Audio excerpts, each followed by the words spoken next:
میں comparative analysis جو آپ کے سامنے سر کرنے لگا ہوں اس کے پیچھے میرے 2 ایکسپوجر ہیں. ایک ایکسپوجر یہ ہے میں 1 سال اعزازی امبیسڈر رہا ازبکستان کا, ٹھیک, ان کی گورنمنٹ کی طرف سے 2018 میں. اور دوسرا میرا ایکسپوجر یہ ہے کہ میرے پاسپورٹ پہ 28 ملکوں کی سٹیمپس لگ چکی ہیں, 28 ملک میں دیکھ چکا ہوں. اور آخری ایکسپوجر میرا انٹرنیشنل کانفرنس کا CCI جسے کوکا کولا آپ کہتے ہیں, ان کا میرا اینول کی نوٹ اسپیکر کا رول تھا, بتایا میں. یہ سارے ایکسپوجر کے بعد میں آپ کو بتا رہا ہوں ملک بجلی سے نہیں چلتے, ملک روزگار بے روزگاری کے چیلنج سے نہیں چلتے, ملک گیس سے بھی نہیں چلتے. ایسے ملکوں میں بھی گیا ہوں جہاں پر میں نے $100 کنورٹ کروائے اور ان کے روپیز میں 8.5 لاکھ روپیہ بن گیا, میں نے بیگ میں ڈال لیا جیب کی بجائے. یہ سب جگہ کے ایکسپوجر کے بعد میں اس نتیجے پہ پہنچا ہوں ملک چلتے ہیں سرٹنٹی پہ, کل پہ اعتماد, کل پہ یقین. یقین کیجئے جس بھی معاشرے میں پلاٹوں کی فائلیں زیادہ بکری ہوتی ہیں وہ علامت ہے کہ معاشرے میں کل پہ یقین نہیں. میرے دادا پردادا کے وقت میں یہ چیلنج ہی نہیں تھا.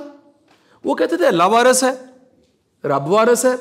ہم سب کچھ ہونے کے باوجود ہم کہتے ہیں اپنے پڑپوتوں کے لیے بھی پلاٹ خرید کے رکھ لیں, کیا پتا تب وارث ہی کوئی نہ ہو. یہ جو کل پہ یقین نہیں ہے, آپ کے خیال میں نیب کے پاس جو کیس ہیں وہ کسی ماڑے بندے کے ہیں؟ سوال ہی پیدا نہیں ہوتا. سارے رجے پوجے ہیں. اگر آپ کے 52 کروڑ کا ایک کیس ایک کسی سول سرونٹ کا نکل آتا ہے نام لیے بغیر, تو سمجھ جائیے سب رجے پوجے ہیں. 52 کروڑ روپے.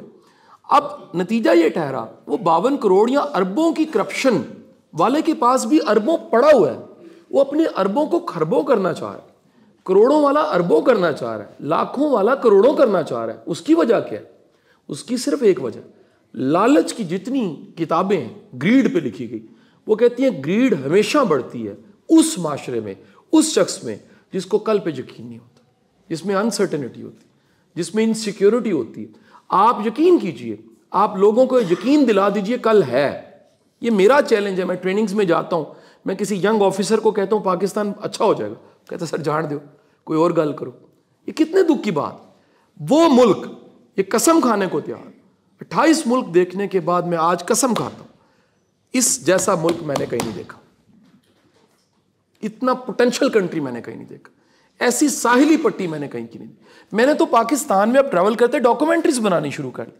میری ڈاکومنٹریز تو دیکھی جا رہی ہیں. اس کے لیے تو میں پاکستان کا بیسٹ فوٹوگرافر گلریز گوری صاحب لیتا ہوں, جس کی 1.2 ملین کلیکشن, جس کی کلیکشن کا لیول یہ ہے کہ دنیا میں کہیں کشمیر کی تصویر دیکھتے ہیں تو گلریز گوری نے بنائی, اور 40 سال پہلے پیدل جا کے جیپوں پہ جا کے بنائی. ان کو ساتھ لے لیتا ہوں کہ دنیا کو دکھاؤں میرا ملک کیا ہے. میں نے چکوال پہ ڈاکومنٹری بنائی, چکوال والے خود پریشان ہو گئے. انہیں پتہ لگا چکوال کی پاور کیا ہے, آپ کے شیخو پورے کی ہسٹری کیا ہے.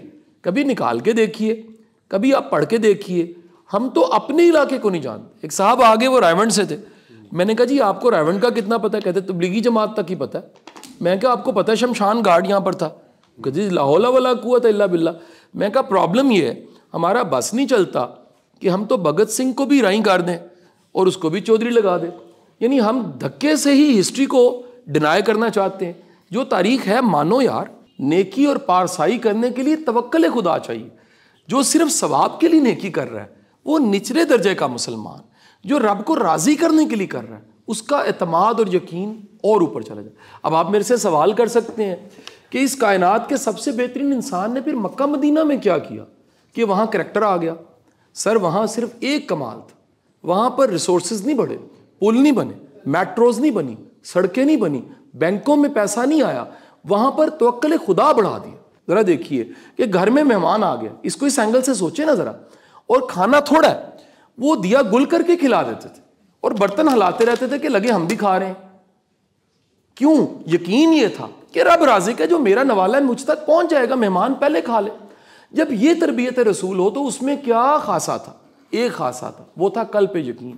اس ملک کا سب سے بڑا چیلنج یہ, اس ملک میں 22 کروڑ سے ایک چیز چھین لی گئی, اور وہ کیا ہے؟ کل پہ یقین. میں قسم کھانے کو تیار, شاید میرے پاس اس کی کوئی دلیل نہیں, شاید میری بات آپ کو جذباتی لگے.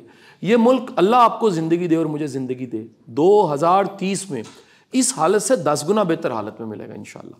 میں کوئی شاید دلیل نہ دے سکوں اس کی, آپ کو شاید دلیل نہ دے سکوں, لیکن میرا دل یہ کہتا ہے کہ جتنی غلطی ہم 74 سالوں میں کر چکے ہیں, اب صرف ایک ہی آپشن ہے کہ غلطیوں سے سیکھنا اور اس کو سامنے رکھتے ہوئے کوئی 20 ایئرز کا پلان بنا کے اس گرداب سے نکل جائیں، ادروائز ہم تباہی کے دہانے پہ کھڑے ہیں۔